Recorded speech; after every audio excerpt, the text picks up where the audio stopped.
Hello and welcome into Limited Time Only, brought to you by Sorare Data. I'm Andrew Laird. You can find me as Lairdinho on Sorare. Joined once again by Keith Jamison, Gator Guy 231, today to talk about getting rid of all of our fun cards and buying European cards that we don't really know about. I'm just kidding. We know plenty about them. That sounds even worse when you say it like that. The truth hurts sometimes.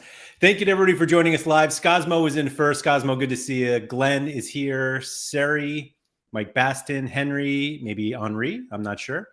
So Rare Seagull, evening all, feed me some more names to stick on my Amex. That's what we're doing here, I think. UKZ, So Rare, hello. Levi's, with the very important point here that it was a really short summer with America and Asia this year. I think we'll probably talk about that a little bit. Shaforkle, hello. And I think that was everybody who was here live. So thank you everybody for joining. Yeah, it was a really short summer, and I wasn't going to get into this at all, but I'm actually just going to start with a complaint. Because you and I, the way that our galleries are built, we like the summer.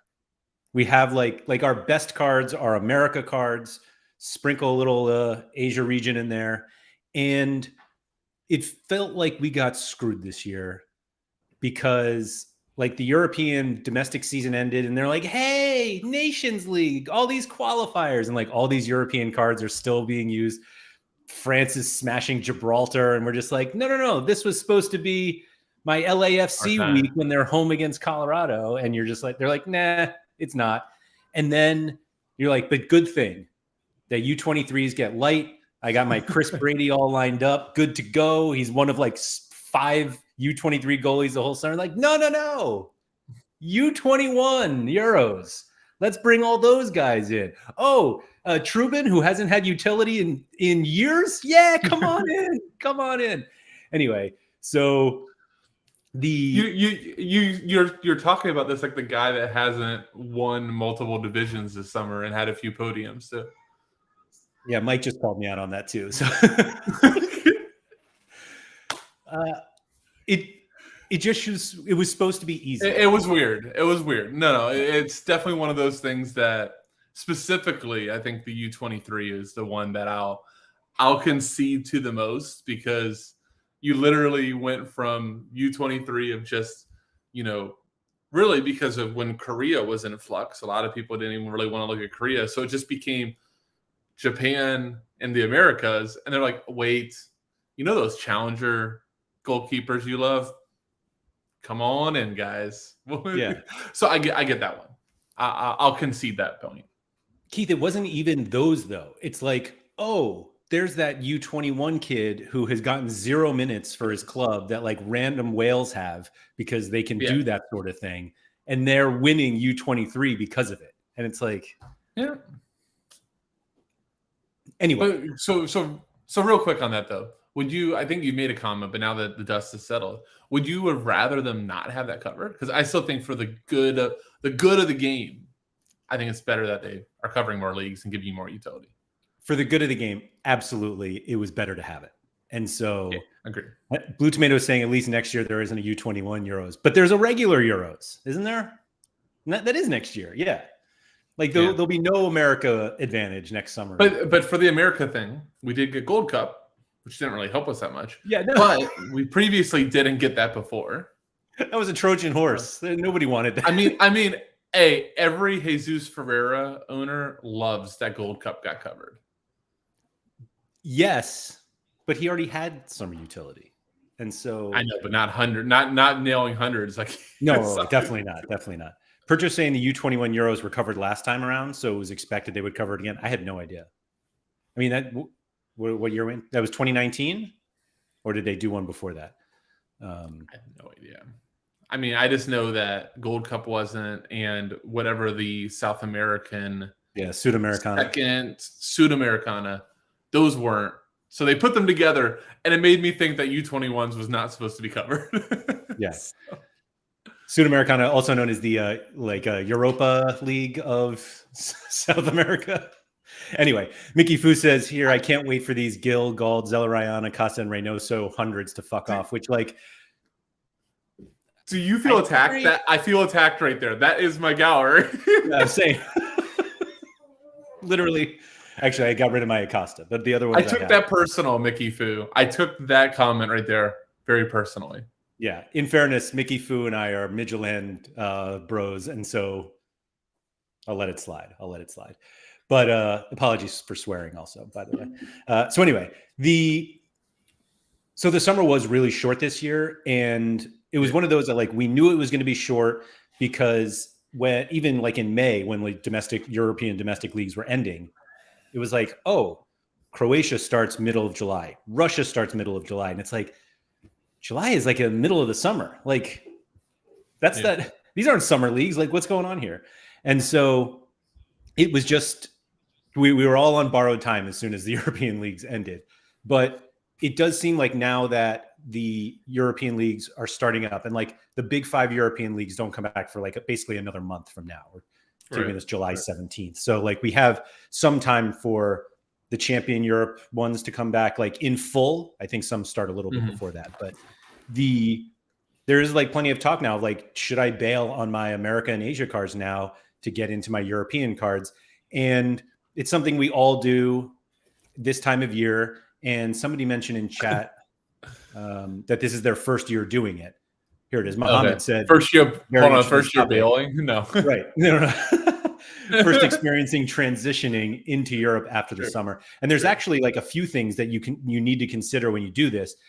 One of which is just, do you want to keep playing with your American Asia cards, which you can. But the other is we're going to get new European cards at some point. We don't have a date.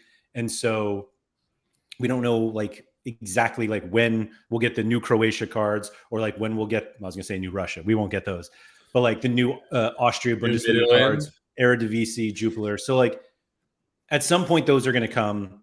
And if you get cards now, you'll lose the 5% season bonus, basically 2 game weeks into it. I know Nepenthes was kind of on another rant about that. And I don't even want to use the word rant because I completely agree with him. Like, I think he's right that this like season bonus makes more sense to be a 365 day bonus. But I think it's the best idea by far. Yeah. By far. It's great. So Keith, do you find yourself, I mean, we've been talking, so I know that you've been like looking for new European cards, but are you able to do this without getting rid of America and Asia cards as you do it? Yeah, I think whenever you're doing it, the first thing you do is figure out the cards that you legitimately have not used, and you're just like, why do I own this guy? Yeah. Like, when did this happen? Which is a different topic too. I figured out like when you win rewards, if you don't like get rid of them right away, I've noticed that they stay in your gallery for a long time, and you kind of forget about them because you don't use them, you don't sell them, and they just are there, and you're like, why is this guy here? This guy makes no sense. It's because every time you look, you're like, I could be a good cap 240 or 220 one day, and then you realize it's been months since you even looked at the card, and you're just like, oh, I don't think that's it. And you're like, why is this dude here? So trying to figure out those guys, get them out. I think the crux of the question to me when you posed it my way is I think it matters if you're winning or not. Because if you have a really successful America or Asia, or let's just call it summer gallery, all of a sudden trading that in and giving up the utility over the next month and a half when it's at its peak utility, I think that's pretty silly. And I've seen people do it. Because they just get really excited for Europe and like, oh, I need that guy. Oh my God, those rumors. Oh, he just extended, oh, he's going to smash there. All those things. I think people get really excited versus just going, what's cool? Lucha Costa is pretty awesome. And I'm just going to keep running him, or Emmanuel Reynoso. That was a fun card. Stuff like that. Yeah, I think the other thing that you have to consider is the transfer window is open, and while it feels like everyone is a sure thing, they're not. Like we talked literally last week where I was like, the best thing, you called me out on this. Like, the best thing about Dusan Tadic is that he's at Ajax. He's not going anywhere. and then he immediately leaves. Thankfully, we did Hold we on. avoid one. How about today's little Fabrizio Romano bomb on Bruno Fernandes? He's going to be the captain now at Manchester United, but he did have multiple sides. Yeah. I was just like, thank God that came out after the fact, or the Sorare universe would have been dying if Bruno was linked. Yeah, I don't see summer. Bruno as being a Saudi Arabia guy, but you never know what people are going to do with hundreds of millions of dollars. So it is what it is. But anyway, so I think what you said is exactly right. That if you have elite cards, I don't even know if that's how you should look at it, as opposed to like, or if you've just been winning. Like, I'm not sure which one is more important. I think it's important to have elite cards, but I don't know. There's that. I mean, you could win with really good strategy too. So like you can win with like elite cards, but cards that correlate really well. I mean, again, if you're winning, why sell them off? Yeah. So the thing that I wanted to kind of point out is actually came up from when I was in reading some of the stuff in the Sorare Scandinavia Discord, which I talked about on Off Topic. And so many of those people play their cards in Challenger Europe, where there's like one licensed team. Like there's like 2 rewards in Rare, and it's like they're all competing for like a handful of rewards. But like if you're having success with your America and Asia cards, now is the time to start playing them in All-Star and cap modes and all that, because you can win European cards to help you get moving. You don't have to like sell out to like get the European cards, that some of which, like if you gave up a Reynoso right now for, I don't know what European equivalent he is at this point, but let's say he's not that pricey is the problem. Well, because a lot of people are doing that. But like if you're basically trying to take like an elite America or Asia region card to get an elite champion Europe one, not only do you probably get less quality, like score wise, because nobody wants your America card, but you also lose a month of utility. Like you're going to be sitting on this card for a month without anything. And depending on the year, you're just like waiting for the 5% XP crusher on that versus like the Reynoso you've been sitting on and building XP too. Yeah. So Glenn makes this point that there's still so much utility for America and Asia cards. Like we haven't even gotten to that point yet, which we will. But he's like, then you can buy your European cards when you're sure of destinations in a couple months. Keep winning now if the gallery's strong. Like there's a lot of season left. Like the MLS season, I think, where was I? Oh, I was watching Nep's stream yesterday. He's like, oh, the MLS season is like 2/3 done. And it's like, yeah, but we have Leagues Cup for a month before the MLS season goes. They have playoffs. So like there are a lot of MLS games still to go. It feels like usually there's like a big Korea break, but there really isn't like a big one this year. And so they're just like, there are a lot of games left that you're giving up utility and like probably good scorers that can compete with early season European cards, meaning early season European scores. And if you play them in All-Star, like 85 from Reynoso is better than 84 from Kimmich. Right. Like, we just need to score the most points. And cheaper. Way cheaper. So I mean, Joe I'm just brings like looking this up. through right now. Go ahead. Sorry. Joe was saying like Reynoso gets you 0.016 ETH, and who are you getting in Europe for that price that scores like him? Like you never are getting someone in Europe, like even at peak Reynoso price, whoever scores like him in Europe is much more expensive. And so you're going to have to give up a lot to get some of the elite guys. For one, I have like a Reynoso Rainbow, and I never look at this price because he's just awesome. And I'm like looking at it right now. He's actually insanely, it feels like, underpriced for what he does. And like, I don't know if it's him taking off the entire first half of the season that has made him fresh, but I'm going to probably say taking off an entire half a season has made him look pretty fresh. And I mean, he's just actually like on another world right now on scoring. But like, I have player rankings up. Literally to get to somebody that's the same price as him, it's João Mario, who ended the season horrifically. So that's why he's there. But like I mean, Reinders is the same price as him, but he just moved to Milan. Vanaken is almost double the price. You own a Vanaken. You wouldn't pay double the price for Vanaken versus Reynoso. I don't know. It's just like I'm looking down these prices and I'm like, Reynoso probably in his current form is like a top 10 mid on like the platform in this current state. Right. And you can't get anybody close to him. Like there's just nobody there. Yeah.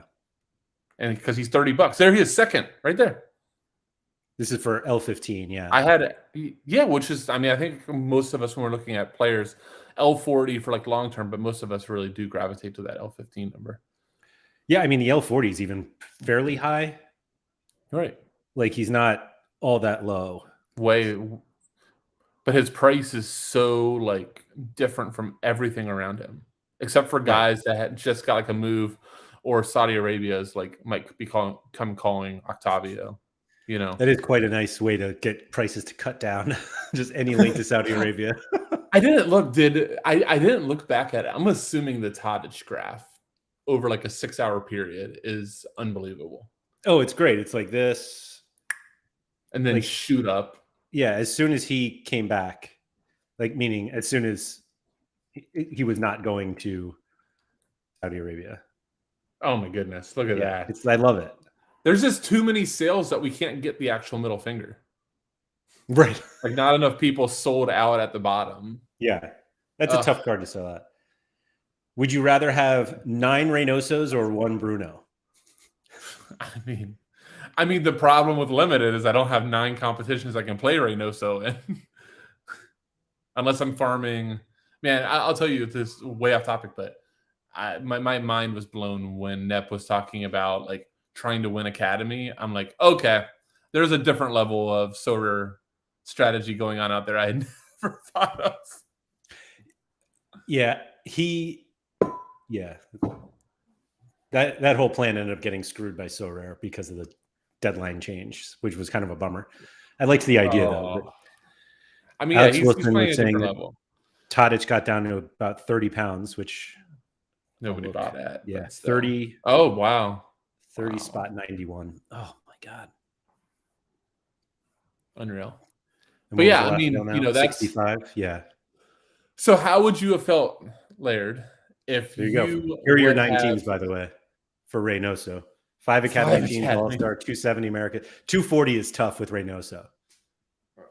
Yeah, it's very hard because we got like the 1 week of a sub appearance. I think he was at like 40 something. Yeah. But how would you have felt last week you decided to make your European teams, sold off your Gills, sold off your Acostas, your Reynosos, and you got Tadic, you got who else would be linked? Let's say that Berardi, Malcolm's back relinked again. You thought you were safe with Malcolm, now you're not. I mean, like Tadic is the one that comes out your head that you do this and all of a sudden thinking that you're safe, he's renewed, he's going back to training, and then bang.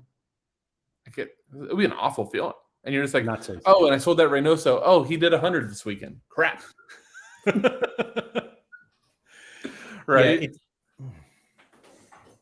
Yeah. What do you think of this idea from Scosmo?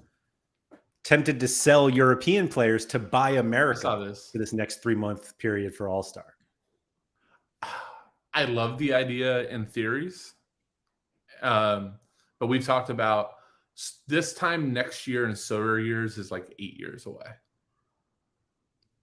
Like, I don't know what it is, but time in the Sorare space is so different than it is in real life. Like waiting a year to switch it back up almost feels like too long for me. Like, I don't think that you could actually stick to that strategy long enough. We've seen people try to stick to strategies and they're like 8 strategies later in 2 months.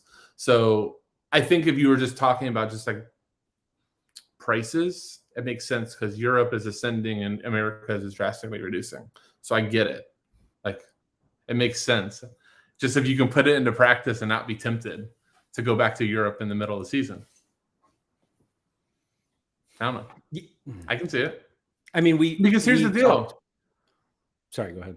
You always get, there's always, I mean, the problem is you just don't know where the levels, like what like the Mendoza line, for lack of a better term, is for Sorare at that moment, because you could time this all perfectly, but Sorare, all the players, go up by 1.5x everywhere, and now you're kind of priced out for your European stuff. I don't know. I kind of like it. I kind of think that it's very, very nerve-wracking to do too. So I don't know. What's your opinion? I think it's one of those things that we know that's actually the right way to play it. Right. It's the same thing as like, we know that trading is probably the most profitable way to play Sorare. And so, yeah, I think like selling European cards now and buying elite America and Asia cards to play in all-star or cap modes, where you could win European cards, it's one of those things where you're like, it's too short term of a plan, because you only have like 3 months. But like you said, a year in Sorare is like 50 years. So like a 3-month plan is actually quite long term. And there is like a possibility that you end up at the end of end of MLS. I mean, Brazil feels like they just go on forever. But like, because they do. MLS and Liga MX actually goes pretty late too. And so you do have a little longer than you probably think. I will say that MLS playoff utility is one of the great teases in Sorare. Yeah. Where you're like, yeah, it's not that great. It's not that great at all. And it's actually worse if you have like the top teams, because they get a bye in the first round. Like, they actually lose utility. And then they get knocked off early because they get rusty. And then you're just like, but I kind of felt that way with. I do think it's reasonable, to be honest. Like, I think a 2 to 3 month plan to attack All-Star with America. I mean, when the seasons start, like when American Asia start, we all get excited because we're like, oh, I'll just beat Kimmich with Lucho Acosta. And that should still apply. And yet we're now like, oh, utility is leaving. Maybe I should make the change. But like, we still have a lot of utility left at this point. Yeah, I think it just, how I read that question, maybe it was almost too black and white, was, all right, I'm going to get rid off my Europe, go into MLS, and then, maybe even buy back when, Europe prices settle back down. I just get concerned that, like, okay, Tadic is, let's just call it, I don't know what he is in dollars. So let's just say he's like $150. All right. Is that too much? What's he at? Half of that. Oh, no. He last said $85. Okay. Let's just call it $100. How about that? Let's call Tadic $100. I just get worried that, okay, you go your lead up, and let's say he peaks out at like 175, and then things start coming down. And that would all be fine and dandy if it gets back to where he's at right now. Then, nothing lost. My concern is all of a sudden, Sorare marketing and Sorare planning gets back in, and it's not that price, and it's a lot more expensive to get back in. And now all of a sudden, by doing this strategy, that if you didn't win enough, that maybe you can't get back to the quality you had before. So I think it all just depends gallery to gallery. I think the counter to that is there will be different quality that we don't know about right now. Oh, and you can jump on that at least. Like it happens not even in Sorare, but like at the beginning of seasons, people are like, this team is really good. These players are really good. And then there are ones that come up out of nowhere, and we're just like, oh, where did it? Like when Jurrien Timber all of a sudden was like the best player on the platform. Like nobody 6 months before that was like, I think Timber is going to be great. And it does kind of like remind me of a point I was thinking of earlier that it really has nothing to do with this, but like the ability to recognize guys before they're recognizable to everybody on Sorare data, when you're like, oh, you don't want the guy with the L5 of 70 when he has an L5 of 70. Like you want to know who he is when he has an L5 of 30, and that when he's at 70, you can sell, or at least you've benefited from those scores. But like we all tend to buy rising players too late because we recognize them when these scores come in. And so I think there's at least it's definitely not safety, but like there are going to be players that nobody is discussing right now as being elite options that could become elite. And at that point, like there's kind of this weird thing with Sorare that like once a player gets to a certain price, it's not that they don't drop, but they don't drop significantly unless something horrible happens. But like they're always going to be high because like everyone who bought in was high, and nobody wants to take a 90% cut on something. But players who are not that high, like it takes them a while to get really expensive. And so if there are these players that like we just aren't talking about yet, they will probably not be as much as Dusan Tadic, even if their scores are relatively the same in 3 months. 1,000,000%. But you know what? The reason that Tadic is baked in is that 6 years of being insane. You know, obviously at Ajax, but you know, I think there's a lot of people that think that he'll be just as good. Is it Fenerbahce? No. Why am I blanking? Who's my second favorite Turkish team? Is it Fenerbahce? Galatasaray? Yeah, that's my first favorite team. Oh, I assume, yeah, Fenerbahce. Yeah, right. With Tadic? Those are my two favorite teams now. Yeah. Got to root. Go Turkey. My European dreams now are contingent on Turkey all of a sudden. Well, we can't all play. You missed as you were doing that. You missed a lot of people saying that I needed to trade in my Acosta for a new camera. It was well said. It was well said. Yeah. But no. So in answer to your question, we have a mutual friend that is in the process of doing this. Okay, this whole trading in. Now, I think the way he's doing it is interesting, and I want to get your take. He is leaving what's kind of worked. He has a stack that he's leaving that has worked and he's won with. And it's some other cards that maybe weren't quite good enough that he's getting rid of for Europe. I think that makes some sense. That he's just decided aren't good enough to consistently win with. Yeah, I mean, I think that's exactly when you should do it. When you're like, my cards are not good enough. Now, granted, you're not going to get as much out of those cards in your new European cards will be worse than the America cards that are not good enough right now, because like they're not good enough. People don't want them. So maybe volume wise, it won't be the same. But yeah, I think if you're not competing consistently, then it makes sense it kind of makes sense to change strategies anyway. If over enough time, or you've decided like this strategy didn't work and I'll just have to try something else. And if there's something else is, let me start getting European players because they'll have utility for much longer. Like I get it. I totally get it. Yeah. Levi is asking if we expect any gameplay surprises from Sorare. He said there will be big announcements this summer, removal of all-star rare or nerf of set piece takers, which would significantly change the meta. No. I think they actually said, or Dan said somewhere, that like they're not making drastic changes at all. And on the set piece taker aspect, I'll just say that as somebody that is a set piece, there's nothing that warms my heart more. Back to DFS days. I still remember you said this one time on a pod. I can't remember which one it was. But like when I learned that the sofa score shading in the corner meant they were on corners, that was like a glorious day in my life. But no matter what football game, fantasy game you play, set piece takers are always going to be the best scorers because most of the time it's the best player taking set pieces and it's the highest likelihood of scoring. So there's no way to undo it, and please God don't.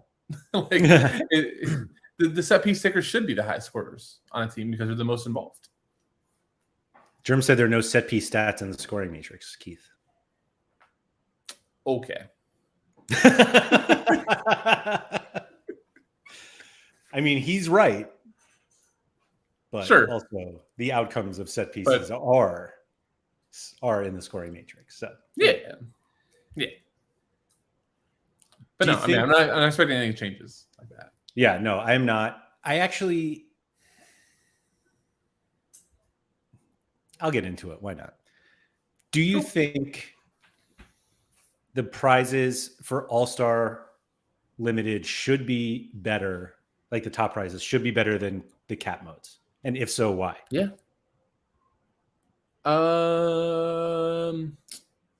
I don't know if I care that. It's a really awesome question.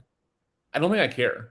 I think the top of anything should be higher. Like I think Cap 220 being nerfed is actually stupid because I know a lot of people that really, really enjoy Cap 220, and like I enjoy the challenge, and it kind of stinks that it's so nerfed that like somebody like Sean, not to put Sean here on blast, but like Sean flat out can win 220 and be like, well, it's annoying. Like he just doesn't care because it's like even like winning it is like a tier 2 or tier 3, which I think kind of stinks because it's really hard to win. Like the scores are still really good.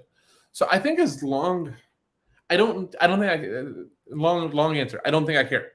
I just want there to be really good prizes in both divisions where if you're in that top echelon, you should be really excited.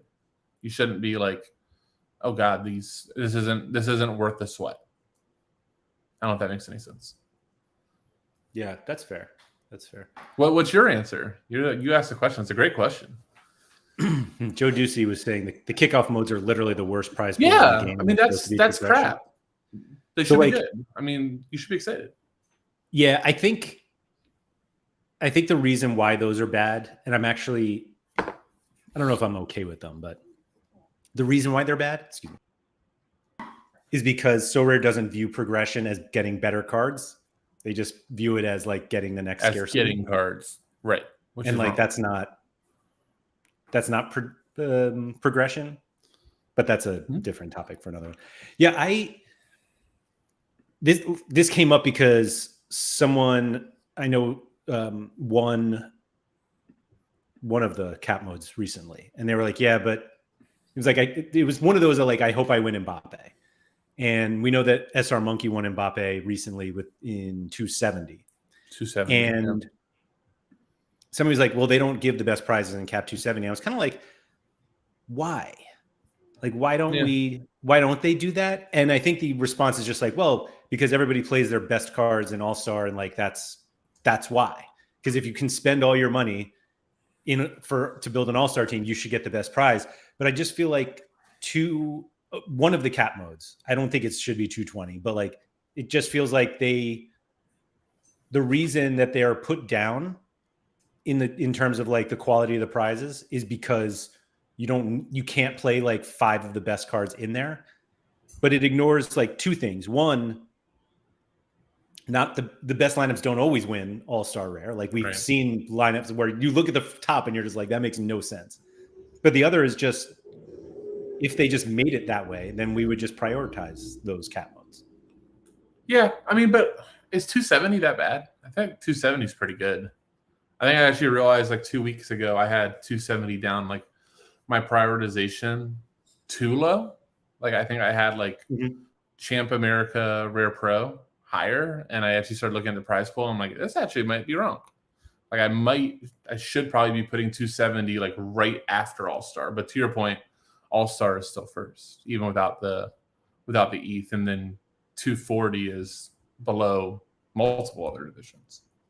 So yeah, it's a great point. I don't know the answer to it. I don't think 240 needs that much help because they're already infusing it with all the ETH.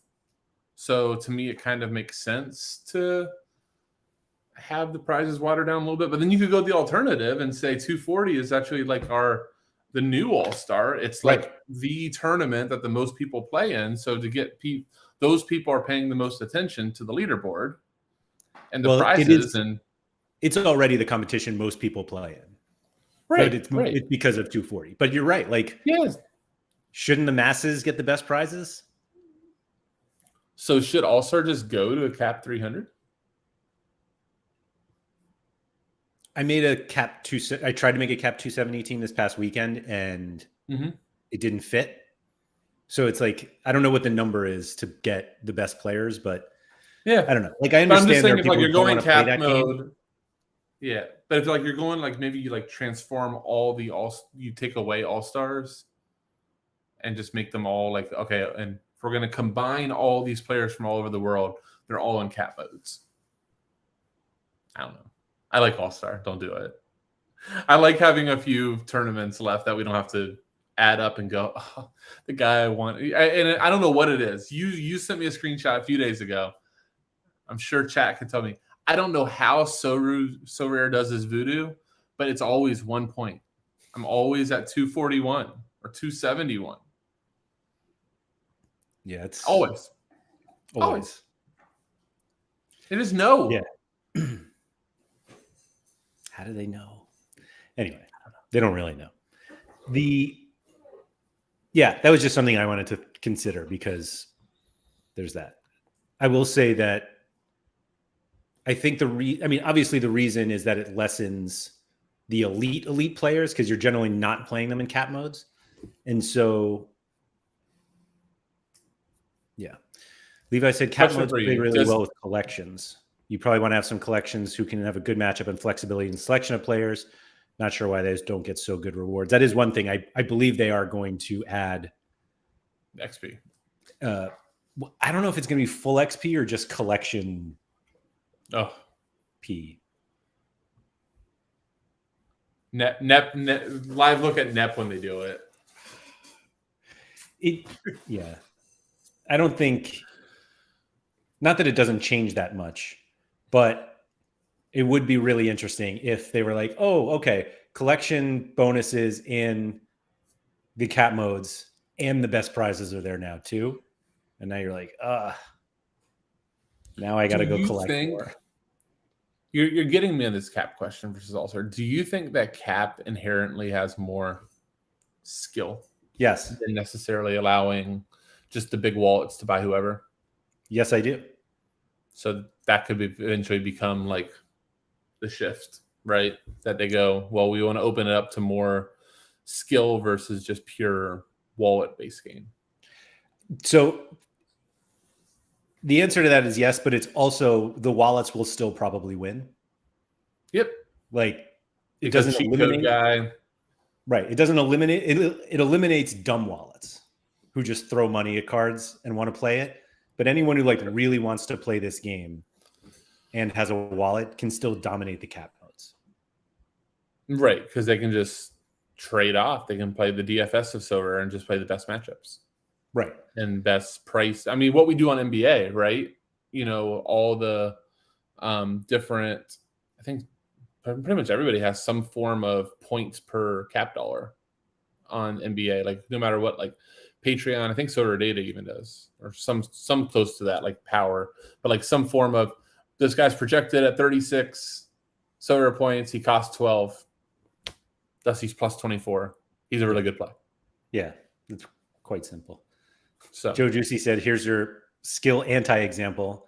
He hit all-star ETH 3 times in a row this summer, but never hit cap 240. I mean, the difficulty with cap 240 is that you need, cards. You need a lot of cards, or it's just, it's very hard. Like if you only have one goalie and they do really well for a stretch and now all of a sudden their L15 is anywhere between 55 and 65, like that's really hard to like build a team around in order to hit the threshold. It's really brutal. It really is. And the reality is you should just sell that guy and get somebody worse, but that sounds bad. I'm going to sell this really good goalkeeper because I want to go get a turd. Right. Maybe 2. Maybe 2. Yeah, that's a tricky one for sure. No, but what if you sell? No. So here's what I feel like always happens. My guy that's doing well, he's just not quite elite enough to actually go up in price. But the dude that I want to buy that sucks because he has a good run of games. Everybody else already knows. So he's actually the guy that stinks is actually more expensive than the guy that's good that I'm trying to sell. It's like, okay, this makes sense. This is right. This is starting to not work out. I was just looking up here to see what the winning scores were in 220 and 240 this game week. Okay. 220 is crazy, man. So neither of them have XP. Ooh. That's why I want to consider them together. That's amazing. But the yellow score right there. Yeah. Really? So 392 points won cap 220 limited, which would have been 4th in 240. What was 270? Just curious. But 270 has XP and the 270 has XP and a captain. I hate the 50%. 487. The old Ryan Gauld captain wouldn't have been in there.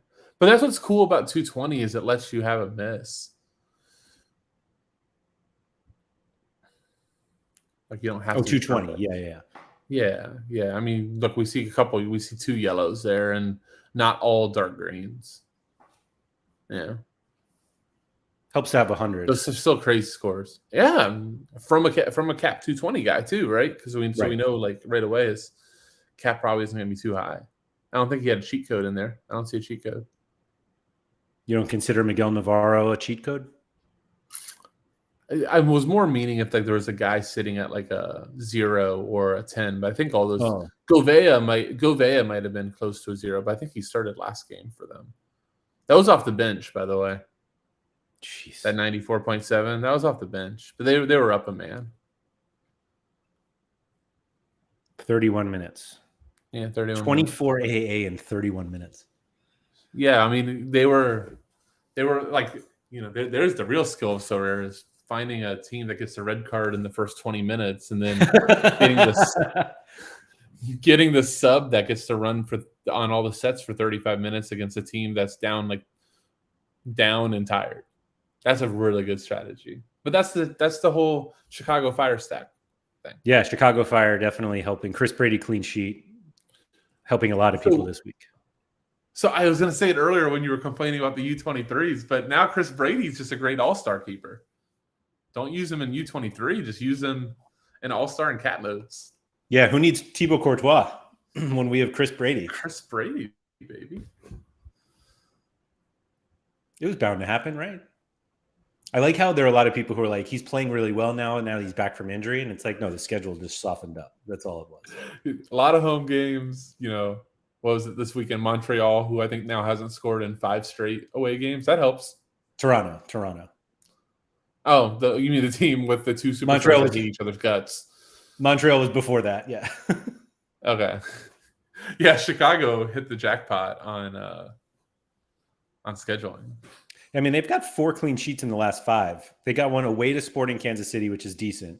Then home against Nashville, not bad. And then home against Montreal and Toronto. Now they have Nashville, who didn't start. Nashville's like, actually, we want Chris Brady to do well. Let's not start Hanny this game. No Hanny Mukhtar, yeah. And then it looks like they have 3 of their next 4 away, which is League's Cup. Only 2 which will be like neutral site because I think Mexican teams play on U.S. soil still. Are they actually neutral though, or are they just in MLS stadiums? Yeah, I mean, but if it's not the team's home stadium, then no, I'm saying, aren't they playing at home? Or did I make? I thought the games were at home. I'm talking out of not knowing. I just don't believe. I believe I read somewhere that they're not going to be any games in Mexico. So I only say it because, like, I know. So the Red Bulls and New York City FC both play this weekend in League's Cup at home. Like, they both are playing at home. Well, there is home games. What I was trying to figure out is you said Chicago is away. So where does that mean? Are they away, like playing a Mexican team at the Dynamo Stadium? I gotcha. Yeah. I'm assuming they don't even play their away games in their home stadium. Okay, so you're the away team, guys. Yeah, all games will be in MLS games. I knew that, Jerm. So thank you. But are they right? So like Chicago's playing away to Puebla. And where's that game? I can't even see it now. I lost the screen. Please hold. It's okay. This is compelling streaming. Oh, Sir Deke did a mega preview. Is anyone interested? Drop the so if you guys want the professional version, go check out Sir Deke's. For real. They are playing at whatever is SeatGeek Stadium, which is what I thought the Chicago Fire Stadium was. Oh God! If that's is it really? Yeah, it is. Yeah, so they're like the away team at their home stadium. MLS at its best. What do you? Well, Chris Brady, continue the run, Chris. Let's go. Oh my God! So I actually am glad we stumbled our way into League's Cup because I think it's worth talking about that. It's possible there is utility it's extra utility, and I'll just mention that Sorare announced today. If anyone hasn't seen it, I assume everyone has. But the MLS amateur competition will continue to play with the Leagues Cup games, you can only pick MLS players. But that was actually a big question that somebody brought to me. And I was like, I actually don't have the answer. Like usually when, like if a Champion Europe team plays in the Champions League and they're playing somebody like outside of Champion Europe, like Man City plays Sporting, right, you can play the Man City players in Champion Europe. So it's like you'll be able to play the Leagues Cup games in Champion America. But for the amateur competition, and so that also means like MLS semi-pro where you can use a common. Yep. Like those will be able to be used as long as you take one of the I assume the League MX guys won't even show up, but you will be able to do that. So that's good. Yeah. I think it's tomatoes, that's right. And now Messi plays in this league. No. I guess Messi gets home games too. Everywhere. Yeah. But so not grass everywhere though, and Laird, not grass everywhere. Atlanta and Charlotte are like, screw you guys. I think I still think there will be. For those of you who are unaware, MLS is basically telling their teams who play on artificial turf to put down temporary grass when Messi plays. Some of them are actually going to do it. So we'll see what happens we'll see. But anyway, Leagues Cup. Do you expect us to know who's going to play? Because like this extra utility is like, hey, extra utility. And then I'm expecting just pure lineup shenanigans. And that actually kills the utility. I don't think at all. It doesn't make sense. I mean, if this was like CONCACAF Champions League is like I think it's all funny that a lot of us that play America, we target it going into the season. Like, this is going to be great, midweek utilities. And it always just screws you every single weekend during the competition. I think it's not all of them because it does get to a point where you're like, they're taking this part seriously. So it's actually, that the MLS but you lose games, but you lose games. Like literally, like you have a team playing the second leg and they're having to travel to like to go somewhere else and like, or like down to Mexico. And you're like there, and that game's on Tuesday and they have a Saturday game, like away. You're like, Vela is definitely not playing. Yeah. Carlos Vela's not even traveling. He's just going to go home. But the difference between that is that season's going on. You have the midweek. You have crazy travel. They stopped the season. I don't think there's any reason that these teams in the knockout legs or like this group stage should not play it straight up unless they have a guy that's holding an injury. But, I mean, this is like the first cup. And they all voted for this. There's it's not like these MLS guys make a lot of the guys make a ton. Your DPs make a ton of money, but the rest of the guys aren't making a crazy salary. So I don't see a reason that they wouldn't take it really seriously. That's nice of you to think. You're off. I mean, you're off. Yeah, give them a rest. Yeah, they normally get a week for All-Star game. Now they're getting your guys need a month. Now you got to worry about the whole rest thing. I don't know. Play it out. If you get eliminated in the group stage, whatever, you guys still got 2 weeks or whatever. I want to just go back to quick. Joe Ducey was saying some of the stadiums have to go to grass anyway for the World Cup. I'm looking at you, Atlanta. I mean, that's like in 3 years. They're not going to put – I don't think Atlanta will put turf down anyway. Let's see. Sergi said, I think Lyon and Vancouver could mail it in with rotations because they already qualified for CCL, which is one of the thing. Oh, he brought it up, actually. The top 3 qualify for the Champions League. That is the CONCACAF Champions League. Yeah. And Germ said there'll be heavy rotation Friday for Dallas, and including Jimmy Maurer. Oh, Germ. Oh, man. You know how to talk. You know how to get Laird going, Germ. Yeah, you sure do. I'm looking for a new way to ruin my Cap 240 teams. Jimmy Maurer is another one. Hold on. Let's bring this full circle. So the start of this conversation, Laird, you want to sell out of your America players and miss this fun for Challenger Europe guys that might go to Saudi? Come on. Most Challenger guys don't go to Saudi. Champion guys go to Saudi. Champion guys. But then your Challenger guys, you have to sweat going up to Champion. We've been over that one too. Filling the holes of those guys, yeah. Speaking of Champion Europe guys transferring or not, the Chucky Lozano rumor has been shot down completely. Yeah, for now. But there's smoke. I can see it. That actually makes a lot of sense still. We'll see. And what was the reason that it shot down? Because he's going to take a 50% pay cut and stay at Napoli? Okay. Maybe. We'll see. Okay. We'll see. But if anyone likes Jersey Man Lozano's, you hit me up. Sorry. Anyway. Yeah, I think, I don't know. I don't know how ultimately I feel about like it feels like it's just too risky to sell out to get a bunch of European guys now anyway. Like I feel like I've done so many shows on every scarcity, and it's just like it's better to wait. Yep. And if you're waiting, there's no reason, not that there's no reason to wait with ETH in your wallet, like selling all your America guys now to sit on ETH to potentially jump on something when it happens. That feels like really bad strategy. And so if you end up paying a little more when everything is settled, at least you are using cards now to help you build up something for when you're ready to change to Europe. And frankly, with how many bots are out now, like trading bots, like if you win a number of like even cards that aren't that great, you just package those up into one that is like at least better. And I just don't feel like the European prices are going to be skyrocketing. In fact, for previous season cards, like when the new season cards come out, nobody wants the old cards. Like especially limited. I think it's really important to say that limited specifically. Like you get people that are just like crashing off of their cards because they're like, "Oh, it's the old season." Yeah, like and collections like help a little bit. But you still need to have enough people who like want to build collections for those old season cards to make it to justify them buying them instead of the new season cards.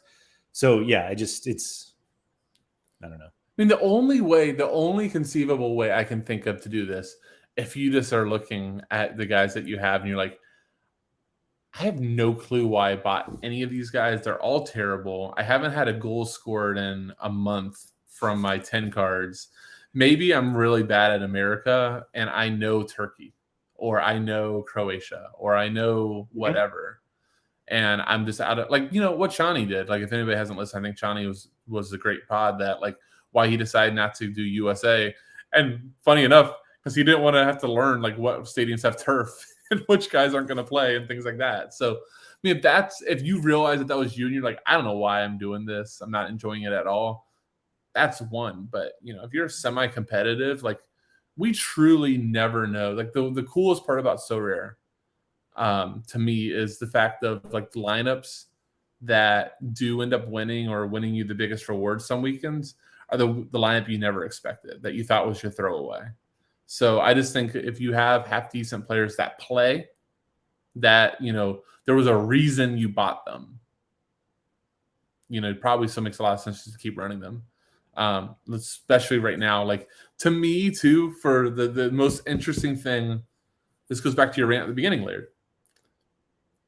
We're finally in the time for a little bit longer. Like, yeah, we have, some leagues coming back, but we're still in the time that we are not competing against Mbappe, Kimmich, Neymar. All those names don't exist for a little bit longer. So don't give up your America hope now. Like we have a little bit longer before we have to start worrying about that stuff. And like that's my biggest thing. This is still when I want to do really well. Yeah, and fundamentally, the goal of this game is to score more fantasy points than other people, and so it doesn't matter how much you pay for a card. Like you don't get more points because because you paid more. And so, like if you do have cards from America and Asia that if you have Cecilia, like he can compete with the scores of of European players. And so with still months left of utility, it just seems like that's the easiest path to stay on. I don't know. I would wait. I mean, I think the Tadic example was just like the perfect thing for this of the guy that you thought was safe right now, especially this year more than any other. The people that we think are safe, we just wait a week and something comes up. I mean, like Bruno, like nobody ever knew that he was linked. He had links, he had offers. Like we're not safe on any of these Euro guys. I mean, didn't you just say too on your looking up with Laird that the best player from Midland might play for a few weeks and then transfer? God, I hope so. But that's like the new rumor, right? That actually maybe he'll start the season out, crush a little bit, drive his price up, and then get sold. Yeah. Blue Tomato said no one with two working legs is safe nowadays. And then even Liverpool, like Jordan Henderson, Liverpool captain for like 4 years, like that one like sounded fake right when it came out, and now it's like close to going across the line. And like to Blue Tomato's point, like nobody's safe. Mahrez my is favorite almost done. like football conspiracy was that Gerrard's going to make all this money for Liverpool by buying their players now that he's in Saudi Arabia, and then he'll come back and they'll just have this war chest from spending 40 million on Jordan Henderson. Fabinho too. That sounds like people playing chess.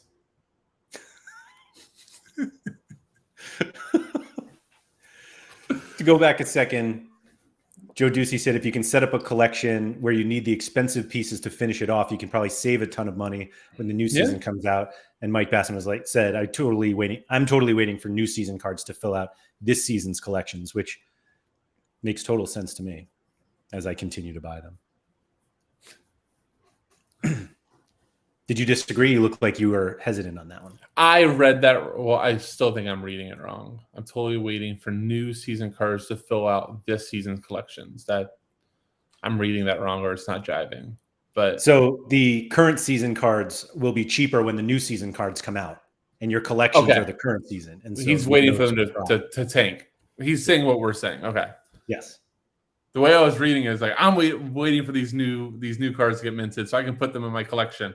Sorare, what are you talking about? Don't put that in a different tab. Yeah. I got a problem. We put in a support ticket right now. Yeah. All right. Do you have anything else? I think we touched on it.